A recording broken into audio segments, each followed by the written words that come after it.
Good evening and welcome to a new edition of A Daily Debate. We have a pretty loaded show this evening, lots of controversial issues locally and maybe regionally. And this evening we'll be debating the latest in Egypt. We are on the verge of seeing the final draft of the presidential election law, something which most Egyptians are bracing themselves for, including maybe Field Marshal Hussein Abdel Fattah al-Sisi, who somehow his nomination, some are saying, is linked to that. We'll be delving into that in a few moments. In addition to the situation in some of the Gulf countries vis-a-vis Qatar will also be under discussion. And before we do so, we'll be taking a look at the local and regional news which made headlines. And starting off with the local one, the National Council for Human Rights that was entrusted with forming a fact-finding committee or a mission to delve into the events that pertain to the dispersal of the protesters, the pro-Morsi protesters in Rabaa on August the 14th, an issue which caused quite a lot of controversy, including the resignation of the former vice president. The fact-finding committee came out with a number of conclusions pertaining to the event or the incidents. Highlighting the conclusion was the fact that they said that they blamed the Islamist protesters for the killing of the hundreds of protesters during the dispersal mission. With us on the phone is Mr. Sharif Azer, who is the Vice Chairman of the National Council for Human Rights. Mr. Azer, can you hear us? Hello, yes, I can hear you. It's a pleasure to have you with us on A Daily Debate. Mr. Azer, can you just tell us in a nutshell the findings of the committee that was entrusted with providing us with the factual evidences of the Rabaa sit-in dispersal? First, to make it clear, I'm not with the National Council for Human Rights. It's the Egyptian Organization for Human Rights. Okay. So it's independent from the National Council that issued the report that came out today. Mm-hmm. So from my point of view is that many people that see that this report is balanced. However, I can see it a bit more of contradicting more than balanced. So, like for example, I will at some point the report said that the dispersal of the Rabaa sit-in was in consistency with the international standards of human rights, while in another part of the report it says that the police didn't abide by some elements such as proportionality and necessity, so which is international standards of human rights. So I felt that at some point the report wanted to be balanced, but this affected its credibility in a bit, that it showed that there's some facts that would be contradicting. However, at the end, I feel like some of the recommendations might be very important, and it showed that there might be crimes that have been committed from both sides, from the protesters on the side, and from the police forces also who committed the violation. So I would recommend that this report would be sent to the investigation committee that is supposed to be working now, and to add it to its investigation and to come up with a cohesive and integrated report that would represent all the findings of the investigation committee also. Mr. Azer, you said that the report in the findings, they found both parties to be blamed. I heard the press conference and I did not hear this in the report. Where did you get it that they said that the police was in violation? In which part of the report was this the part stated? At some part that I read, it was clearly saying that the police didn't stick to the proportionality of the use of force. So this shows that the police was overusing force. You saw this in today's press conference?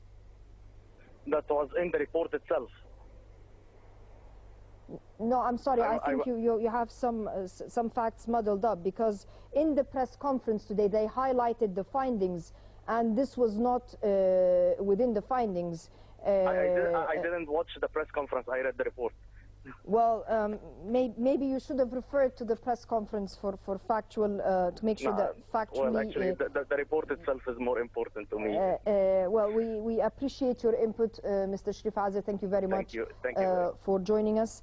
We'll be delving into that report so as to not cause a muddle up in the minds of our viewers, but in a nutshell, the main highlights of the press conference this afternoon, the committee said that it was evident that some use of violence was used against the protesters, even to keep them within the sit-in, that some of the protesters, including women and children, were used as human shields in the event. That after 46 days of failed negotiations, the decision was taken in accordance with the law, and I have a committee of experts in that field in the studio who will be delving into that in a few moments. So thus, in accordance with the law, it was decided that a plan would be put forth to start the dispersal of this sit-in.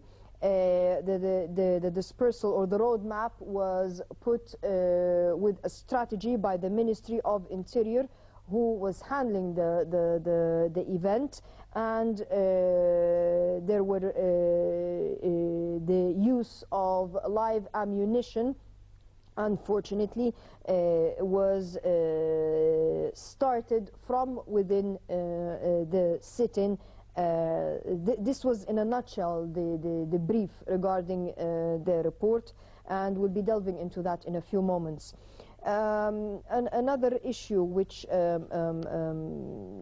caused quite a stir maybe, and that is that the Egyptian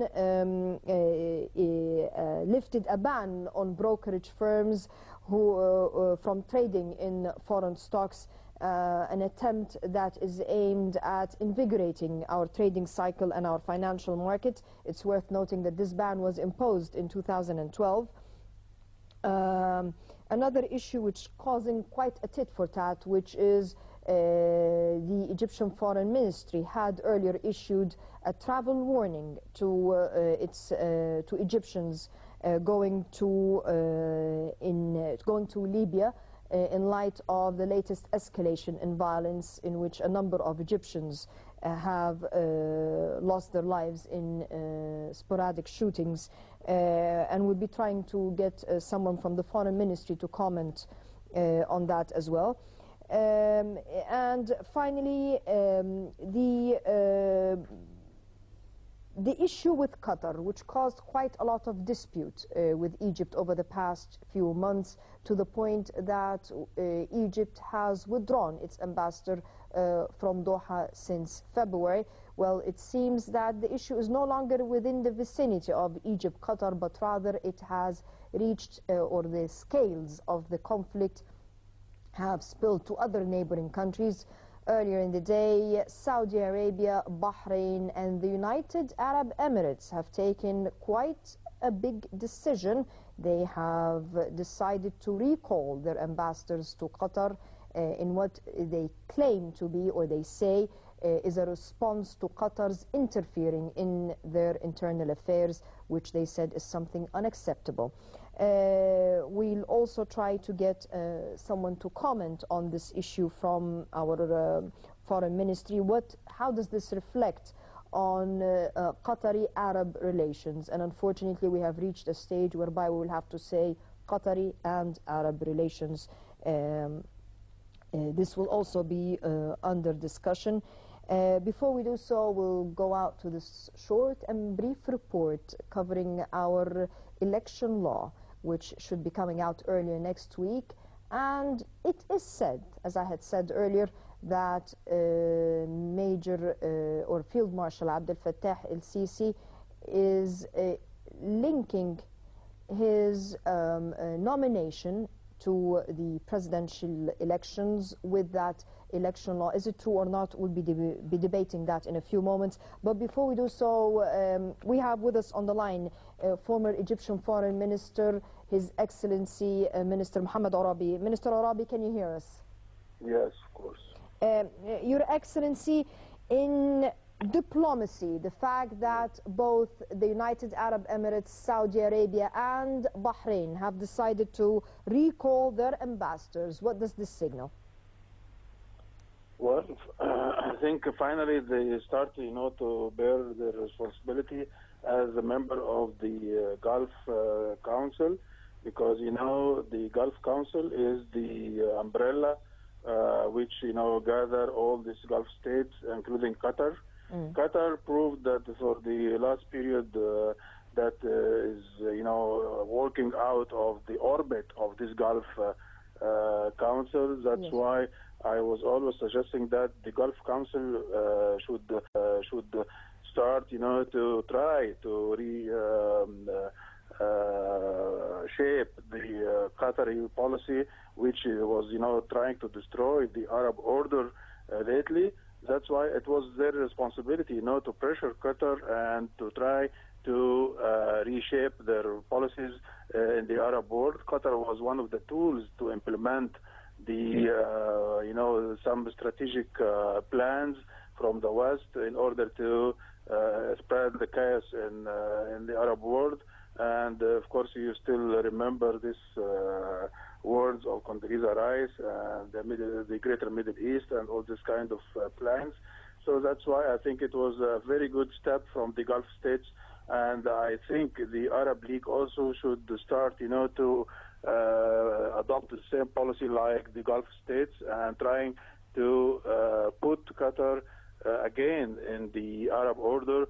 And we are not, trying to, let us say, isolate Qatar or anything like this. But on the contrary, we want Qatar to come back to the Arab field. And I think this will be a real, I would say, impetus to the Arab, cooperation and the Arab solidarity.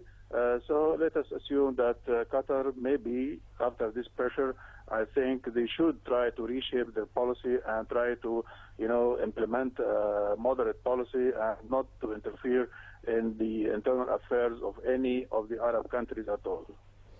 Your Excellency, our Foreign Ministry issued a travel warning to Libya. How would you, what is the situation between Egypt and Libya at this juncture?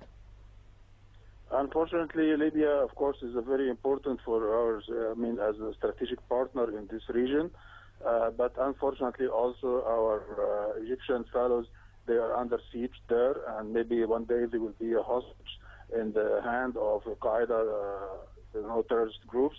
So that's why I think the Egyptian government should be responsible for and even try to pressure the Libyan government to provide our Egyptian people, all the security and the safety, which is,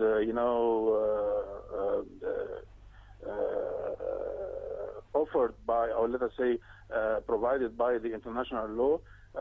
So that's why I think we should try to do all our best, in order to guarantee the safety of our people in Libya.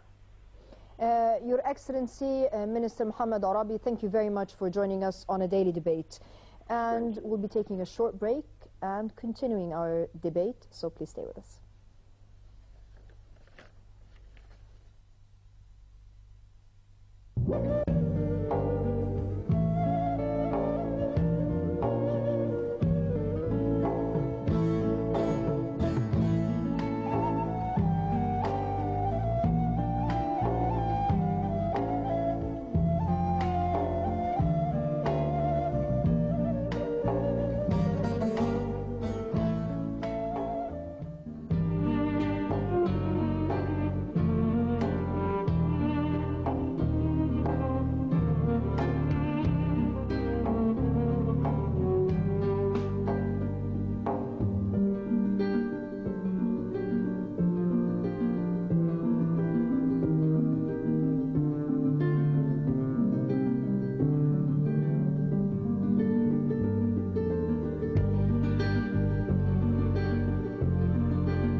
Welcome back, and we apologize for not airing the report, which we'll try to air in a few moments.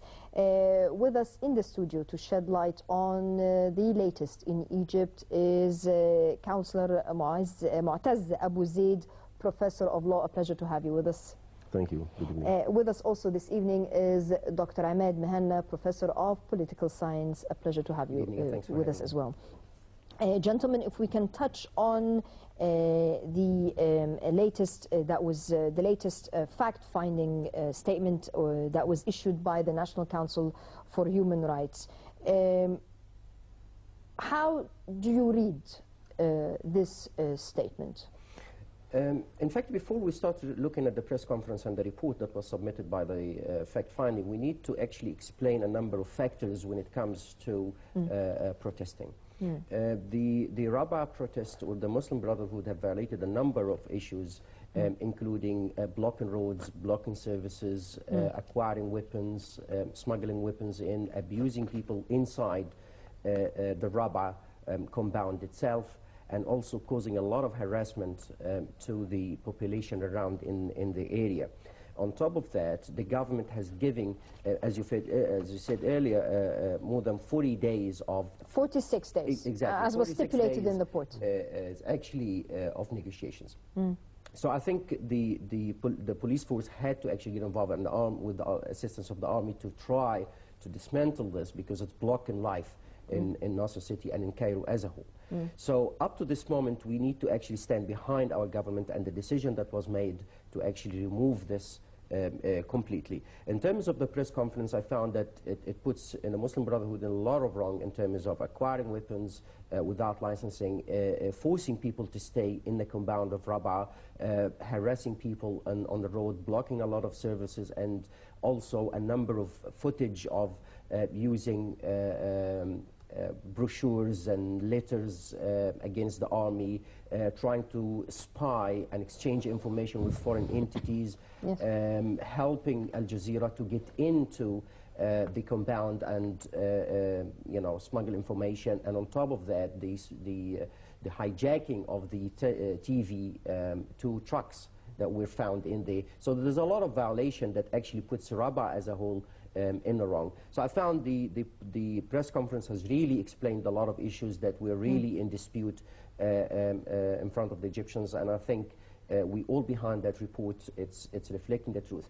In terms of the proportional forces, I think no country can allow protesting and blocking services for more than 40 days. That's a lot. So I think the police force have abided by the law. They've never really lose the live ammunition until the Muslim Brotherhood start shooting from the top of the mosque, the Rabaa mosque, on the buildings. It's worth noting to our viewers that this mosque is at the corner of a traffic intersection, because it's not Tahrir Square, it's not a square, it's a traffic intersection, so people used the quarters or the vicinity surrounding the mosque in addition to the street, which is right in the middle of a residential area as well. And on top of that, we've got the Ministry of Defense on the other side of the road. Yes. So there's a lot of violation in that particular area, and it's a military area, yet the army has allowed them to stay in there as long as they're peaceful. So I think I agree with the report. The police force has really stuck to the plan of use of force, and they never really started shooting until they found that the Muslim Brotherhood started really shooting using snipers on top of the minarets, and a lot of weapons have been found. Councillor Abu Zaid, let me take this into a different direction. As Dr. Mehna just pointed out, right at the corner of that, facing that mosque, we have our Ministry of Defense. If we can equate it, this is like the Egyptian Pentagon. Would it be allowed in the United States, for example, or in France, or in any other country, a sit-in to be staged in front of the Pentagon of that country? Can this happen? No, of course not. Of course not. Not 46 days. Not just in France or USA. I think all over the world in many countries, and also here in Egypt, when we put a certain law for organizing protesting, we say that this sentence definitely that there must be a space area or a free area in front of important establishment and military ones and police ones to be more safely, and also on, I think it was synchronized with producing this law here in Egypt. An accident happened in USA that a woman, I remembered, made a strike or a protest, something like that, in front of a military or maybe the Congress in USA, and she was directly shot. And she lost her life directly without giving her a chance even for negotiations. So it's a fact in every country and many countries all over the world. This is number one. Number two, if the violence is intended in ending or terminating the protesting at Rabaa Square, so it can be happened from day one, from 27 or 28 June when they began their protests, but it was preferred, or it was intended to go through negotiation first before taking the decision of ending or terminating this protesting by violence. This is number one. Number two, of course, for mentioning the role of police, and may they have some violence or making some harms or injuries for the protesters in Rabaa, I think it was not very clear to what extent how to judge the role of police in this operation, because firstly there was no law for organizing protests as we had recently. In August 2013 there was no law for protesting. This number one. Number two, in this sensitive time, and according to the public opinions in Egypt, it may be a coup, it may be a revolution. It was a sensitive decision and a sensitive position that was issued to end this protest. So I think there may be many comments and many objections about the role of police, but I think they also were excused for the pressure they were coupled. When we say the role of the police, the role of police is to provide security for the people. Yep. I mean, if the army stepped in to disperse, the army does not use gentle and tad equipment, let me put it that way, because the army's role is really not within civilian areas. Not an internal. This is not the place, even though we have been dragging the army to do a job which it's thankful for doing, but it's not really its job. I think when it comes to Rabaa, we had to use the army for two main reasons. I understand, but I'm saying because when, like when Mr. Sharif Azar said that the use of force has not been proportional, what in law, in international law, let's not talk about even Egyptian law, in international law, what is the punishment of any civilian lifting the gun at the face of a police officer? Because we're talking about, we want a democratic country, we want a civilized nation, we want to develop, we have a lot of aspirations. And respecting law is part of the democratic process. What is the punishment by law of any individual, any citizen? I'll comment on that, and I'll give three international examples, and Dr. Abu Zaid will be able to elaborate more on that. Let's look at three examples. The Wall Street protest, and how people were removed, were carried out, physically carried out and thrown out. Secondly, the speech of the British Prime Minister when he said, when it comes to the Britain national security, don't talk to me about human rights. That's a second incident. A third incident, I lived in South Africa when they had to deal with the mining workers when they were protesting and they were physically thrown out. Yes. Now, I found, so looking at the three examples, I found two problems. Number one is the weakness of the Egyptian government in responding to the accusations. Now, South Africa was the main cause behind the removal or the suspension of the Egyptian role in the African continent recently, and South Africa uses live ammunition in the face of striking. I lived a few years, there is no point on that. As long as you step out of the red line drawn to you, where you have to protest, they'll shoot you. And we've seen on TV the Wall Street incident and the speech of the Prime Minister. So we need to look at how we respond to accusations.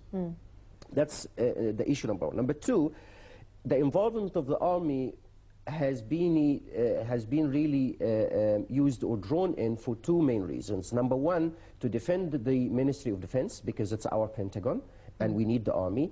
There was also solid information about the amount of weapons inside the compound of Rabaa, and we don't think that the police force had really the ability to deal with that. So I don't think the police force was able to deal with the... police force don't really carry... That's right, that's right. They're not RPGs and stuff. This is not really within the vicinity of a normal police force. And they're not allowed to shoot until they shoot on them first. So the first one that died on the scene in Rabaa was the officer on top of the truck by a sniper. But the problem is, forget about how the international perspective is looking at us, because this is not really the issue right now. The crux of the matter, when an Egyptian comes out and he undermines and he criticizes the role of the police. I mean, he is equating a police officer that is out there to defend us.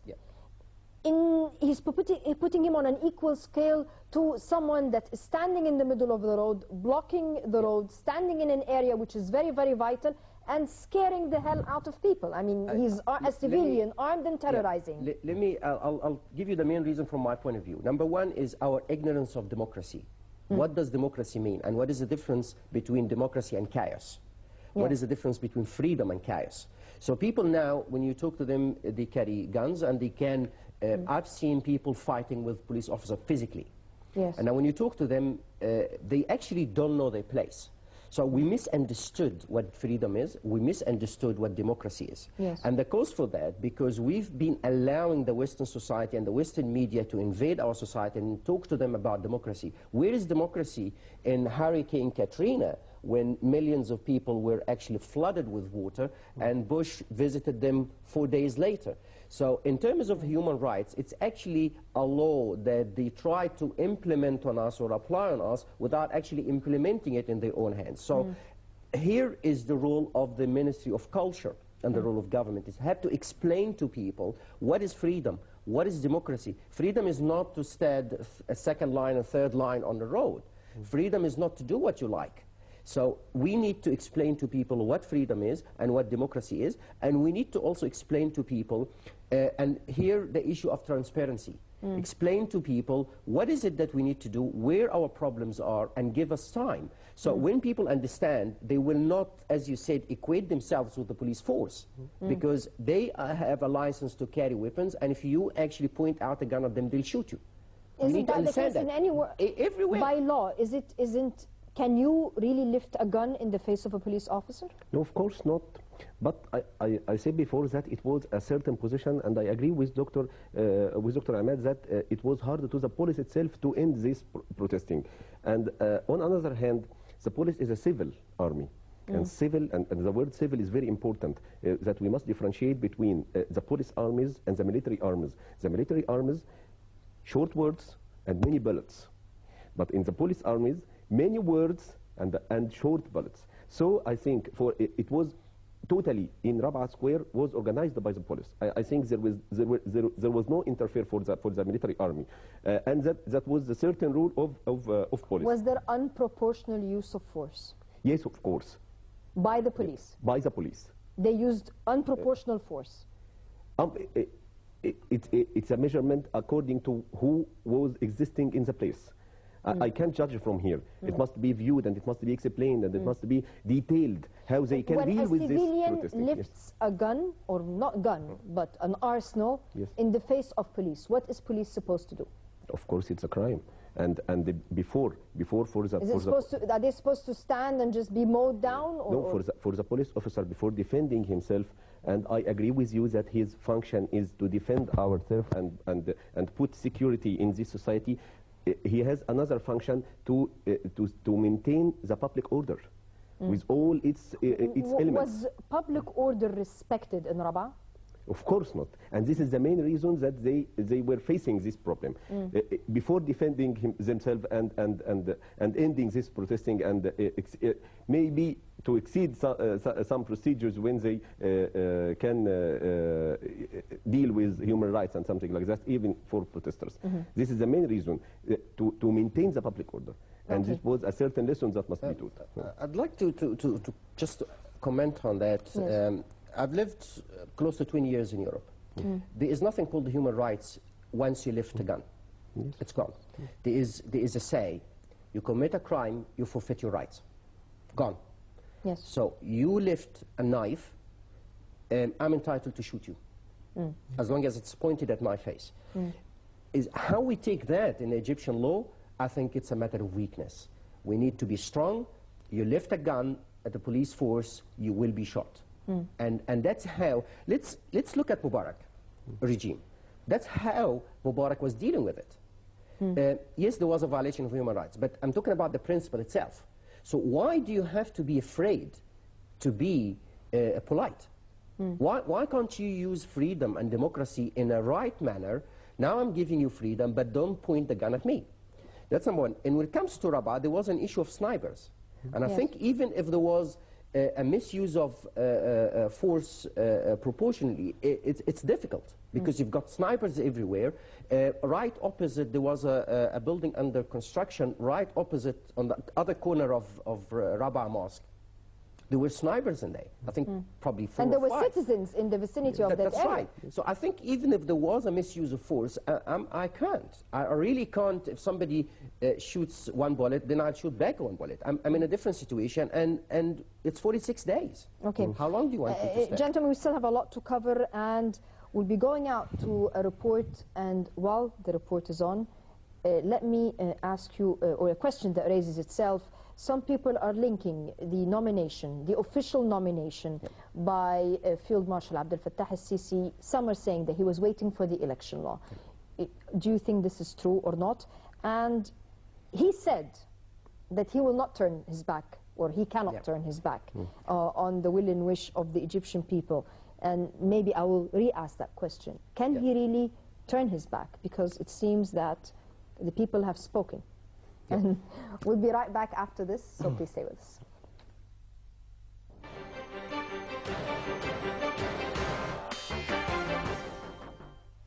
Armed Forces Chief Field Marshal Abdel Fattah al-Sisi has given his clearest sign yet that he would run for presidency. The Deputy Foreign Minister and Minister of Defense said on Tuesday that he couldn't ignore the majority of Egyptians who want him to do so, and could not turn his back to any calls by them. At a graduation ceremony at the military academy in Cairo, al-Sisi said that official procedures concerning his candidacy were expected in coming days. In his speech, he noted that Egypt was witnessing difficult times that required the unity of the people, army and police. Earlier in the day, the Field Marshal issued a statement through the Middle East news agency saying that he couldn't avoid the will of the majority of Egyptians, though he still stopped short of officially declaring his candidacy.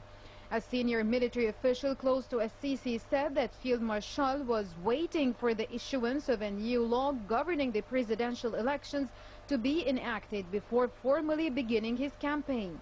He said that al-Sisi respects the law, so he was waiting for all the relevant laws to be issued and all the election procedures to be taken, and only then there will be an official announcement.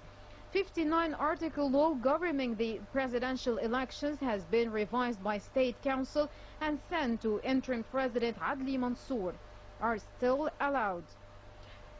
If he runs, al-Sisi is widely expected to win by a large margin, as he has the backing of all state institutions and a large section of the population who regard him as a decisive figure who can end the political turmoil that has gripped Egypt since the 25th of January revolution in 2012.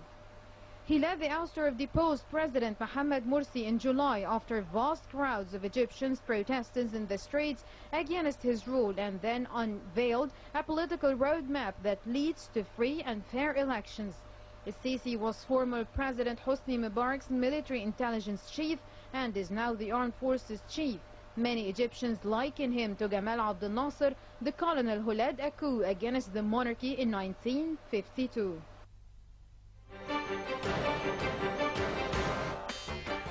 Welcome back. Gentlemen, Field Marshal Abdel Fattah al-Sisi, is he waiting for the election law or not, and can he really not run for the elections? From my point of view, I think he's waiting for the law, yes, but in order to assess the situation and try to weigh out the responsibilities towards the army and responsibility towards the national security and the internal security and the violation of people's rights and crimes, and the situation on a political sphere. And I think that's where he's trying to balance it out. If he nominates himself as a president, will he be able to deal with the national security issues and the army issues? I personally find that's going to be quite difficult. So I still think that he's not going to nominate himself based on the responsibilities at hand. And then secondly, I prefer him to remain the defense minister, because that's really the backbone of the Egyptian nation at the moment. My worry is that if he steps into the political sphere, there will be an isolation or a gap between the two of them, and I don't think he'll be able to get involved more, and we're really not sure how to deal with national security issues.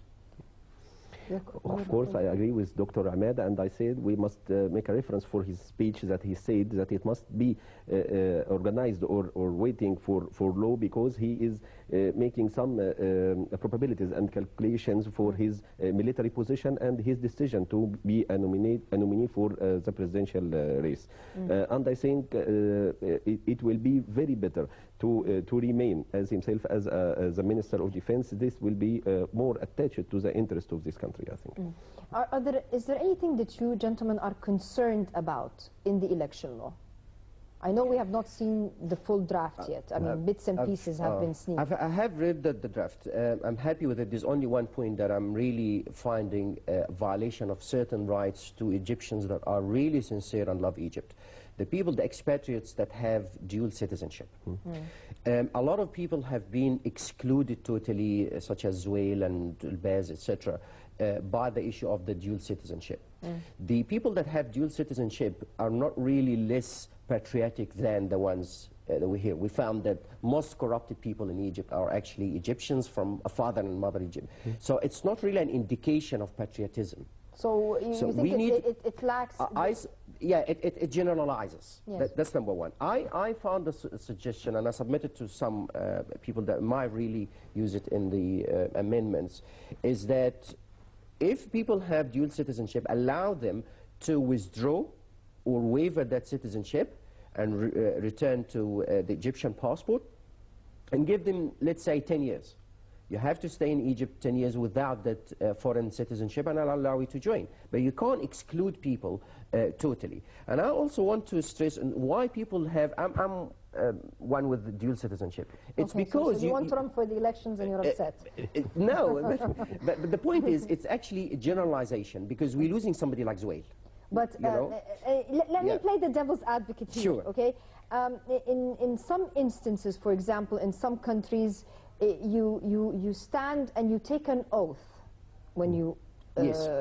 For example, in the United States, for example, you take an oath that your patriotism and your nationalism and loyalty to the country, and your loyalty will be towards towards America. Ways, America, for example. Not only that, but you also pledge not to hold another passport. No, but that's not the case in most countries. I think I'm Germany, talking about because you used the case of Elbaz and Ahmed Zuhail. So I'm telling you, in the case of, because they have an American passport. That's right. In their case, they pledged, they took an oath to relinquish their Egyptian